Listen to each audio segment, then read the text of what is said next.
Selamat datang di channel Pemuja Malam. Jangan lupa like, share, and subscribe ya. Terima kasih.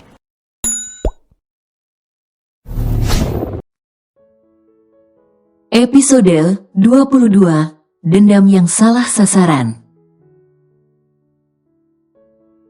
Namun, hal tak terduga yang terjadi.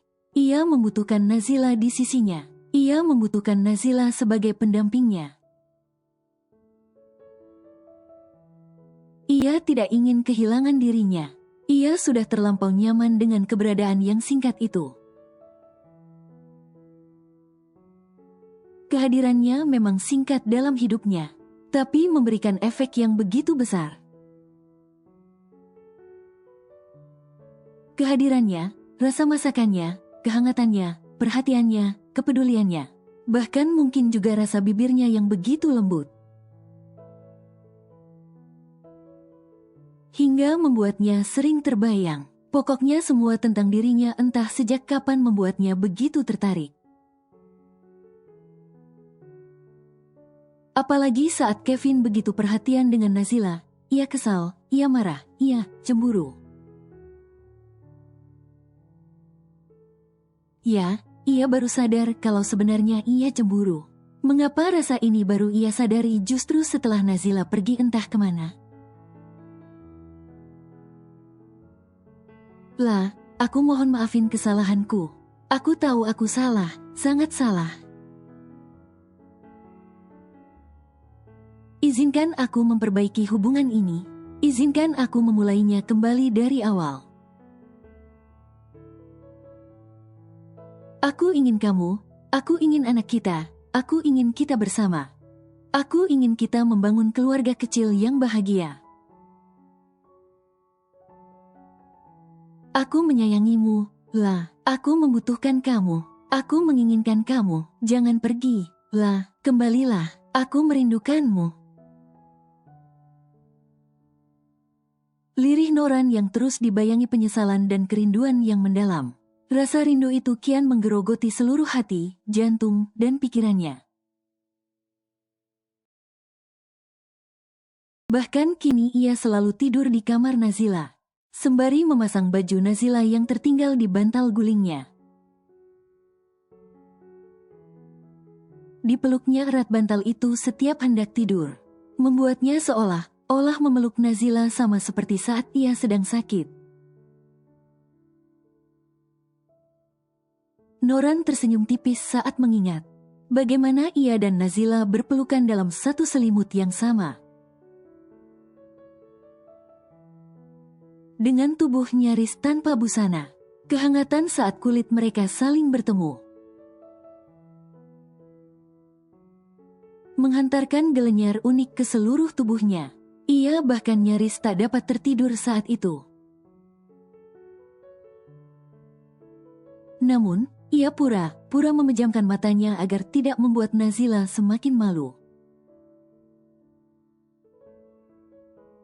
Tak lama kemudian, Noran pun tiba di rumah sakit. Ia pun segera menuju ruangan Sarah dirawat. Sayang, panggil Sarah saat melihat keberadaan Noran. Kau kenapa? Mengapa bisa sampai kecelakaan? Kapan itu terjadi? Mengapa kau tidak mengabariku? Cecar Noran membuat Sarah dan Gina yang berada di ruangan itu terkekeh. Nanya itu ya satu-satu, nak. Gimana Sarah mau menjawabnya coba kalau pertanyaanmu sebanyak itu? Tukas Gina membuat Noran tersenyum canggung. Ah, maaf. Enggak apa-apa, aku tahu itu karena kau begitu mencintaiku, bukan? Jadi kau begitu mengkhawatirkanku. Terima kasih, sayang. Aku enggak apa-apa kok. Enggak apa-apa gimana? Lihat, kepala diperban, bahu dan kaki digips, itu yang enggak apa-apa. Sarkas Noran sambil geleng-geleng kepala. Maaf. Cicit Sarah merasa bersalah. Udahlah, yang penting kamu banyak istirahat. Sudah makan? Sarah menggeleng. Lalu dengan telaten Noran menyiapkan makanan di atas meja portabel yang ada di ruangan itu. Makanan sudah dibawakan suster barusan saja. Karena pundak kanan Sarah digips, tentu ia kesulitan untuk makan sendiri.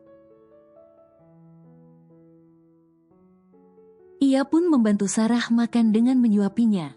Noran tidak berlama-lama di sana. Sebab 30 menit kemudian ia mendapatkan telepon dari Jay. Kalau ada meeting penting yang harus dihadirinya sekitar 1 jam lagi. Belum 15 menit Noran meninggalkan rumah sakit. Tiba-tiba ia baru sadar kalau ponselnya tertinggal di atas nakas kamar rawat Sarah. Ia pun segera mencari tempat untuk memutarbalikkan mobilnya kembali ke rumah sakit. Saat telah berada di depan kamar Sarah, ia mendengar suara Sarah sedang berbincang dengan seseorang seraya tergelak. Dengan perasaan yang begitu bahagia, mereka membicarakan kesuksesan rencana mereka. Noran terkekeh getir. Ia tak menyangka 2 orang terdekatnya lah yang merencanakan segala kekacauan dalam hidupnya. Entah apa salah dan dosa dirinya pada kedua orang itu, sehingga mereka tega melakukan itu semua. Karena mereka, hidupnya jadi kacau. Karena mereka, kehidupan Nazila pun ikut kacau. Karena mereka Nazila pergi. Dan karena mereka Nazila pergi dengan calon anak mereka entah kemana. Kamu nggak apa-apa, sayang? Tanya seorang pria pada wanita yang terbaring di atas brangkar rumah sakit. Menurutmu? Tanya perempuan itu balik sambil terkekeh. Ayolah, sayang, aku serius. Jangan bercanda. Tandas pria itu membuat perempuan itu segera bangkit untuk duduk di tepi brangkar. Aku baik aja, sayang. Nggak usah khawatir, lukaku nggak seberapa kok. Cuma seberapa apa? Kepala, pundak, kaki. Hanya kepala, sayang. Lukaku hanya di kepala. Selebihnya hanya, kau tahulah. Aku hanya ingin membuat Noran berhenti mencari perempuan sialan itu. Aku senang. Dia kini telah benar-benar pergi.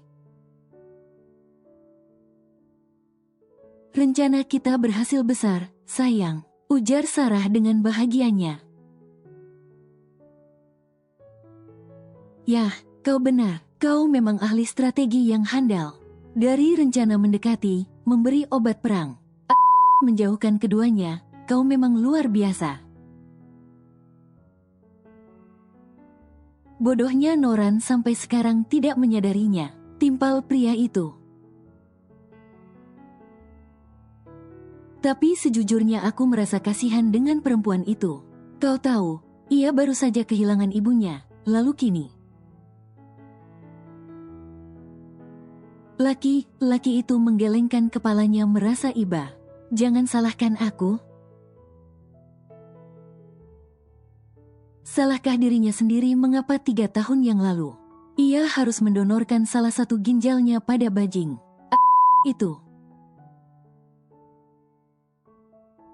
Seandainya tidak, pasti bajing itu sudah mati. Seharusnya dia yang mati, bukan ibuku.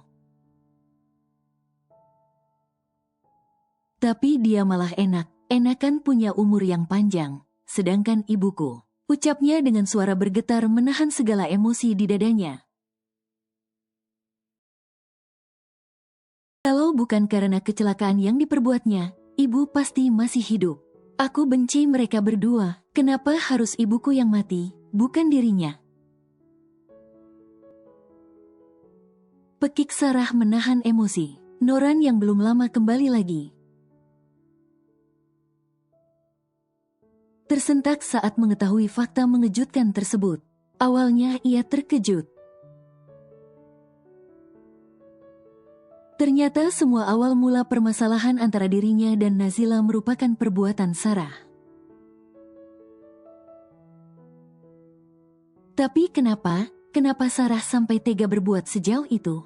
Apalagi ia dengan mudahnya mengacaukan hari pernikahannya sendiri. Apa alasannya, hingga ia sampai di sebuah fakta mengejutkan lainnya? Ternyata orang yang sudah mendonorkan ginjalnya untuk dirinya adalah Nazila, istrinya sendiri. Ia jadi teringat, 3 tahun yang lalu seorang dokter mengatakan, kalau Sarah lah yang mendonorkan ginjalnya. Lalu ia memintanya merahasiakan itu. Artinya selama ini ia telah dibohongi Sarah. Sarah telah menipunya sedemikian rupa. Ia yang percaya saja tidak pernah menduga. Kalau perempuan yang sempat menempati hatinya itu, ternyata tak lebih dari seekor serigala berbulu domba. Dengan memasang wajah bak malaikat, ia datang pada Noran dan menemani hari-harinya. Tanpa ia sadari kalau itu hanyalah sebuah kebohongan, Sarah telah menipunya mentah-mentah. Kini ia mulai menyadari, mengapa ibunya bersikap begitu baik pada Nazila. Apalagi sampai begitu khawatir saat Nazila tercebur di dalam kolam. Pasti karena ibunya merasa berhutang budi pada Nazila. Ia juga teringat 3 tahun yang lalu. Nazila yang awalnya karyawan biasa. Tiba-tiba diminta ibunya menjadi sekretarisnya setelah ia sembuh. Mengapa ia baru menyadari semua itu? Betapa besar salah dan dosanya selama ini pada Nazila. Lalu ada satu fakta lagi yang membuat Noran makin terkejut. Ternyata Sarah melakukan hal itu karena dendam. Ia dendam karena ibunya meninggal saat ia mengalami kecelakaan. Ya, Noran masih mengingat jelas kronologis kecelakaan itu. Saat itu, mobilnya melaju tidak begitu kencang. Tapi tiba saja di sebuah belokan, datang sebuah mobil dari arah yang berlawanan dengan kecepatan sangat tinggi. Noran yang melihat itu berusaha membanting setir untuk menghindari kecelakaan itu, tapi nahas. Mobil itu terlebih dahulu menabrak mobil Noran sehingga kecelakaan pun tak dapat dielakkan lagi. Tapi kenapa dirinya yang disalahkan Sarah? Kemudian satu lagi, Sarah mengatakan ibunya lah yang meninggal saat kecelakaan itu. Bukankah Gina adalah ibunya? Noran bingung. Ia belum dapat mencerna segala informasi yang baru saja ia dapatkan ini. Noran memejamkan matanya sejenak untuk mengontrol emosi yang terlanjur tersulut. Namun, ia tak mungkin menumpahkan kemarahannya saat ini. Ia harus segera meluruskan kesalahpahaman ini. Tentu untuk melakukan itu, ia harus memiliki bukti yang kuat untuk membungkam mulut Sarah. Agar tidak seenaknya mempermainkan kehidupan orang lain. Apalagi ia juga sampai melibatkan orang lain yang tidak bersalah. Nazila hanya membantunya dengan mendonorkan salah satu ginjalnya. Tapi ternyata kebaikan itu berbuah petaka. Sarah justru membuat kehidupan Nazila hancur. Hanya karena obsesi balas dendam tak jelasnya itu. Tak dapat ia bayangkan betapa besar luka hati Nazila yang sebenarnya. Difitnah, dibuli, dicemooh, kehilangan kehormatan. Dipaksa menikah dengan perjanjian perceraian, kehilangan ibunya, diteror. Dan entah bagaimana caranya untuk menebus segala rasa sakit yang ia torehkan baik secara sadar maupun tidak. Yang pasti, ia berharap bisa segera menemukan keberadaan Nazila. La, ku mohon kembalilah, maafkan semua perbuatan burukku padamu, La. Gumam Noran lirih dengan mata berkaca-kaca. Nak Noran, kenapa berdiri di sini? Tanya Gina dengan wajah sedikit memucat. Noran tersentak lalu membalik badannya menghadap Gina yang telah berdiri di belakangnya. Ah, Tante, aku barusan saja kembali untuk mengambil ponselku yang tertinggal, Tan. Ini baru aja mau masuk, kilah Noran beralasan. Gina pun mengangguk mempersilahkan. Sementara itu, di dalam ruangan serba putih, tampak Sarah dan Ferry sedang mematung dengan wajah yang sedikit memucat karena terkejut. Terang saja mereka khawatir dan was-was kalau apa yang mereka bicarakan barusan didengar Noran. Kalau itu benar, bisa semua rencana mereka jadi kacau. Sayang, kok kamu kembali lagi? Tanya Sarah gelagapan. Hai Noran, apa kabar? Tukas Ferry yang juga sudah gugup bukan kepalang. Lu Fer, kok lu ada di sini? Udah lama? Tanya Noran mengabaikan pertanyaan Sarah. Lalu ia menghampiri Nakas dan mengambil ponselnya yang terkapar di atas sana. Noran menoleh ke arah Sarah seraya mengangkat ponselnya sebagai jawaban. Aku belum lama kok. Tadi aku mau jenguk teman yang dirawat di rumah sakit ini juga. Taunya dia udah pulang duluan. Pas mau pulang, gue gak sengaja lihat Sarah dari celah pintu yang agak terbuka. Jadi gue mampir deh, ya kan, Sar? Jelas Ferry lalu ia menoleh ke arah Sarah untuk membenarkan perkataannya. Iya, Ferry benar, sahut Sarah seraya terkekeh. Noran mengangkat alisnya sebelah lalu terkekeh seolah percaya pada perkataan kedua sejoli itu. Padahal dalam hatinya ia mencibir kedua orang itu, yang begitu pandai bersandiwara bahkan sampai 3 tahun ini. Amarah dalam hatinya kian menggelegak saat membayangkan betapa menderitanya Nazila akibat ulah mereka. Juga kebodohannya yang mudah sekali terpedaya. Bahkan ia sampai menuduh Nazila macam-macam. Karena provokasi dan fitnah kedua orang itu, entah terbuat dari apa hati kedua orang itu. Sehingga dengan begitu teganya mempermainkan kehidupan orang lain, atas alasan dendam yang salah sasaran. 1 bulan telah berlalu, semenjak hari di mana Noran mengetahui fakta perbuatan buruk yang telah Sarah dan Ferry lakukan. Bahkan ia pun terkejut mengenai fakta kalau ternyata mereka sebenarnya sepasang kekasih. Mereka telah menjalin hubungan cukup lama. Noran hanya bisa tertawa getir saat menyadari.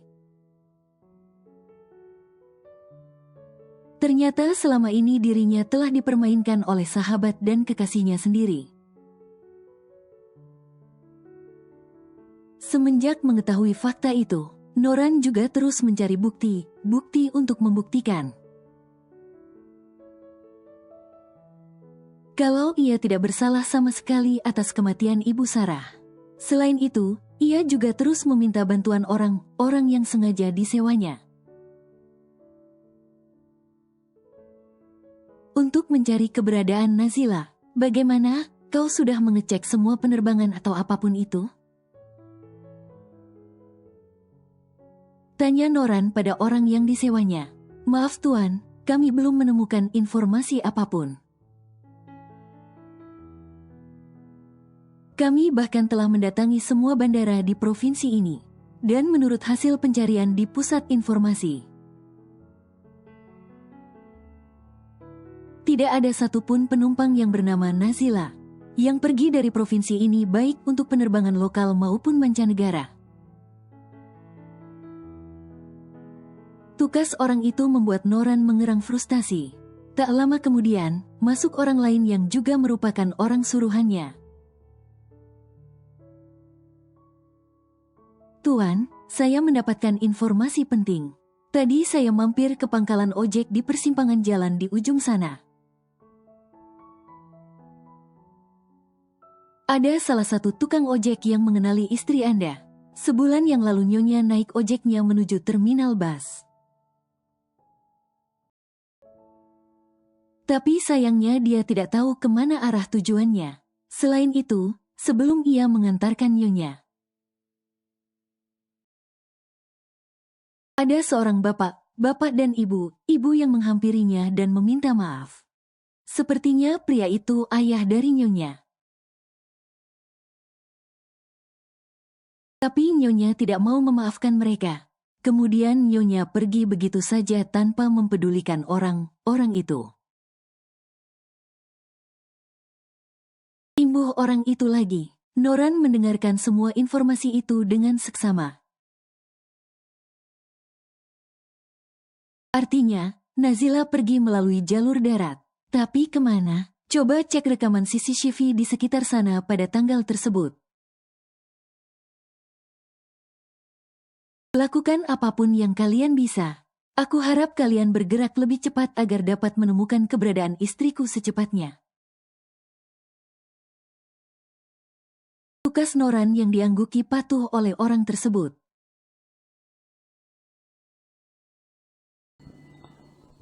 Bersambung.